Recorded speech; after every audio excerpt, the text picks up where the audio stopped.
cricket world is still talking about former Australian captain Steve Smith's action of rubbing out the guard of Indian batsman Richard Pant, who just happened to be batting stubbornly while halting the Australian victory charge in the now drawn third test match. I don't know about anybody else, but I think this is cheating. For a member of the fielding team to deliberately interfere with the batting pitch must be a breach of the ICC Code of Conduct. If not, it should be. Yes. And remember now, Steve Smith already served a 1-year ban for ball tampering, so this would be his second offense.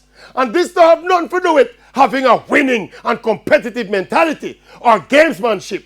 This, to my mind, is a nefarious attempt at altering the pitch conditions and disturbing the batting area in order to gain an unfair advantage. When you add that to his notorious, unconventional, unorthodox, and unattractive way in which he accumulates his runs and inflates his batting average, me not think this man is good for cricket. Yes. In addition to getting another ban, Steve Smith's test runs and test average should also be questioned and queried on the grounds of sacrilege to the art of batsmanship. Boy, to the camera!